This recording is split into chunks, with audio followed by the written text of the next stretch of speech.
கிறிஸ்துவுக்குள் பிரியமானவர்களே ஸ்தோத்திரம். பெந்தேகோஸ்தே என்னும் நாள் வந்த பொழுது அவர்கள் எல்லோரும் ஒருமனப்பட்டு ஓரிடத்திலே வந்திருந்தார்கள். பிரியமானவர்களே, பெந்தேகோஸ்தே நாள் என்பது 50வது நாள் கொண்டாட்டம். இந்த நாளில் தங்கள் மன விருப்பத்தின்படி தனக்கு தேவன் கொடுத்த ஆசீர்வாதத்தின் பலனை காணிக்கையாக தேவாலயத்தில் படைக்கும் பண்டிகை நாள். இஸ்ரவேலர்களான யூதர்கள் எல்லோரும் அன்றைய நாளில் தேவாலயத்துக்கு கூடி வந்தார்கள். அன்றைய நாளில் ஏசப்பாவின் சீஷர்கள் 120 பேர் ஒருமனப்பட்டு ஏசப்பா தனக்கு கற்பித்தவற்றை பேசிக்கொண்டும் ஜெபித்து கொண்டு ஒரு வீட்டில் இருந்தார்கள். பலத்த காற்று அடிக்கிற முழக்கம் போல வானத்திலிருந்து சடிதியாய் ஒரு முழக்கம் உண்டாகி அவர்கள் உட்கார்ந்திருந்த வீடு முழுவதையும் நிரப்பிற்று.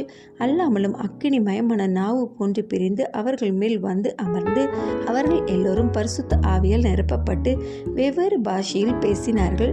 இந்த பாஷையே அந்நிய பாஷை எனப்பட்டது. தேவனின் சித்தத்தை பரிசுத்த ஆவியானவர் ஒவ்வொருவருக்கும் வெளிப்படுத்தினார். அவர்கள் தேவனை மகிமைப்படுத்தினார்கள். இதனை பார்த்த யூதர்கள் பயந்தார்கள். பல மக்களின் மொழிகளில் இவர்கள் தேவனை மகிமைப்படுத்தினார்கள்.